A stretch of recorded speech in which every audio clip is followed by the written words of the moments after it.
Today, I'm on a mission to find out how my old food gets turned into compost. According to the EPA, every year, food accounts for 20% of what Americans throw away. This is a huge issue because food and other organic materials like paper towels and landfills cause 15% of methane gas emissions in the US and are a major cause of climate change. Your leftover food doesn't have to end up at a landfill.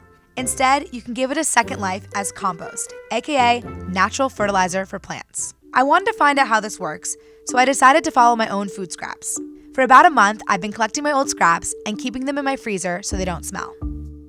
These are the old scraps that I've been keeping in my freezer. You can see eggshells, tea bags, tops of peppers, all these things are compostable, and today I'm gonna drop them off and compost them. Yeah!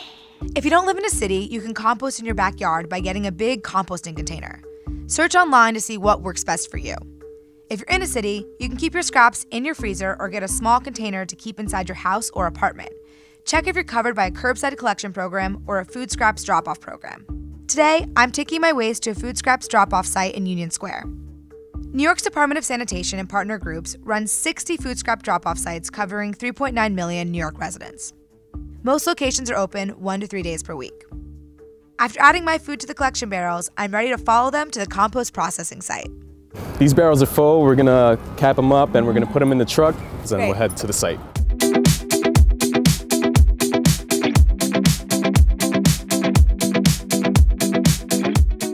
The NYC Compost Project and the Lower East Side Ecology Center have been turning New Yorkers' food scraps into compost on a 1-acre plot in Lower Manhattan for over 20 years.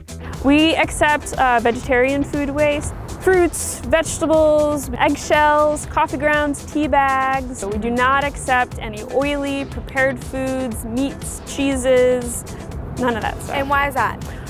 Because the composting process that we use here is not to the scale that it can break down the pathogens that are present in the meats and prepared foods. Each week, they handle around 8 tons of food scraps. And that's just a tiny fraction of the over 14,000 tons of food New York residents throw in the trash every week. After food scraps arrive at the site, they're transported into bins and combined with sawdust. Composting requires 2 types of materials. Browns, like the sawdust, are high in carbon. Greens, like my food scraps, are high in nitrogen. Compost piles need a proper mix of both to properly break down. Basically, composting, you're creating this ecosystem for the bacteria and fungi to do the work that they're built to do, and that's the decomposition process. The bins protect the material from pests as liquid drains off and the decomposition process is kick-started. Then after 2 weeks, the decomposing food is moved to big, long piles called windrows. The windrow's long shape allows oxygen to better reach the decomposing material and creates ideal conditions for the scraps to break down. For the next 2 to 3 months, the piles are turned over every week so that oxygen can reach the decomposing soil. The final phase, the compost sits for 1 to 2 months in a process called curing. This period allows the pile to cool down and to become even more rich with fungi, bacteria, and nutrients that plants love. After curing, the compost is sent through a screen so that only small, fine pieces are left. Anything that's not compostable will remain as garbage at the end of the process. I hate these. They're our fruit stickers. They're everywhere in our compost process. So if you're composting, take off your fruit stickers before you put it in a compost bin. Based on the outside temperature, the full composting process takes about 4 to 6 months. The NYC Compost Project gives away or sells the final compost back to residents or to the city. We take our finished compost and we add it to tree beds across New York City to help rebuild the health of trees. One of our strong missions is to rebuild New York City soil, and so by collecting New Yorkers' food scraps, we're able to produce compost to rebuild the soil in the city. The EPA estimates about 5% of U.S. food gets composted. Despite that current low rate, composting programs are on the rise across the U.S. It's estimated 6.7 million U.S. households have access to a compost drop-off program like the one I used in New York City.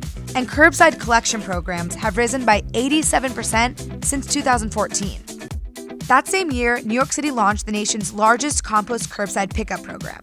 So far, around 3.3 million New York residents are covered by the curbside program. Hopefully, my neighborhood will be covered soon. Keeping food out of landfills is an important part of the fight against climate change. When food scraps go to landfill, they don't get any oxygen, and so they don't properly break down. Instead, they release methane, which is a greenhouse gas that's around 30 times more potent than carbon dioxide. By composting, we're decreasing the amount of greenhouse gases released into the atmosphere and helping to reduce climate change. Not only that, sending food waste to the dump is costly and it's inefficient. Waste is New York City's biggest export. So we send a lot of organic matter, heavy, wet organic matter, to other states. The whole region accepts our trash as an import so that they can bury it in their own landfills. Not really the greatest system. Right. We're burying a resource in the ground and making it impossible to use it again, creating greenhouse gases, and not to mention the crazy amount of resources that are required to transport all of that material. It's so amazing to think that the food scraps that I dropped off today in just a few months could become beautiful compost like this.